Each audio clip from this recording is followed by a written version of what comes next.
Inside the Galaxy Note is a quad-core Exynos processor and 2 gigabytes of RAM, and that together means that this should be a very fast, good performer that's going to be able to multitask really well. And I'm going to show you why multitasking is particularly important in just a sec. But one of the things that I usually do when I first grab a tablet is to start playing Fruit Ninja on it, because Fruit Ninja can not only highlight, how good, how fast something is, but also how responsive the screen is.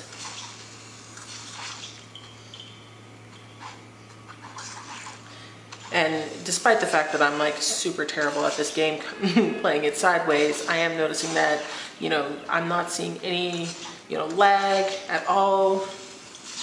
I am able to swipe and kill on my fruit easily. And just, so far in general, this tablet has very much impressed me with how fast it is, and just, it just keeps going and going. And even with multiple programs going, still seeing a lot of really good performance. So the Galaxy Tab has a bunch of different features that going into in, short hands-on video, wouldn't really make any sense, but, we'll be hopefully getting you a full review soon. But one of the ones I do want to mention, because it is really important to how this tablet works, is the multi-screen function. So as you can see up here, this is the stock browser, but it comes with a little button. This is multi-screen. You tap that and it gives you a list of all the different programs that work with this multi-screen function. Now, there are only these few right now, but Samsung is releasing, or has released, the SDK so that more app makers can get in on this. But for right now, I'm just going to open up S Note.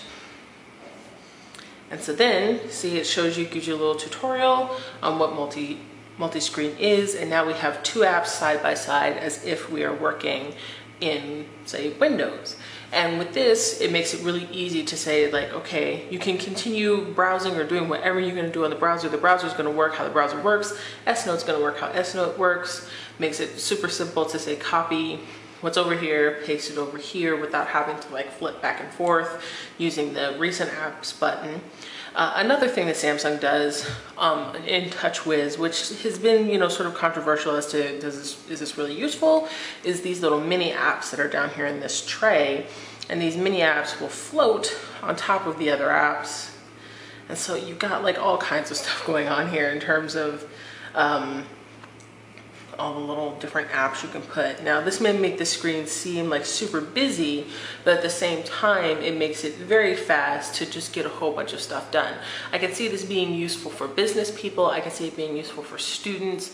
I can see it being useful for instance, bloggers who are trying to look at a bit of information over here on a web page and write over here their blog post and then send it off. And then, do a quick calculation, check their calendar, whatever it is that they're trying to do.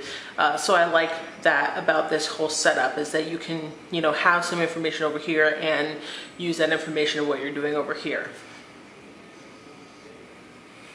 So that's been our hands-on first look at the Samsung Galaxy Note 10.1 with the S Pen stylus.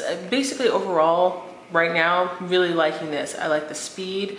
I like the fact that, it comes with an S Pen, that it has S Pen apps, that, not too many, terribly preloaded craps going on. Most of the preloaded stuff is actually useful, and I can see myself and I can see other users finding some use out of this.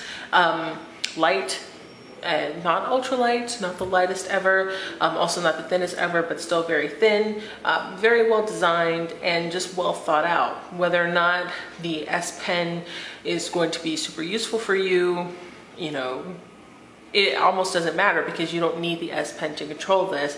And right now, this is just one of it seems like it's going to be one of the best Android tablets you can get in this size, because of just all the stuff that it has going on with it.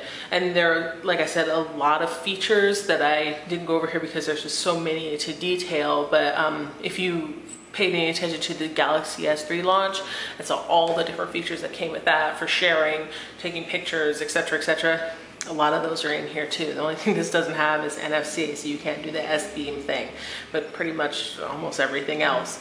So this is $4.99, And for the 16 gigabyte version, there's a 32 gigabyte version that is $549. It is going on sale August 16th.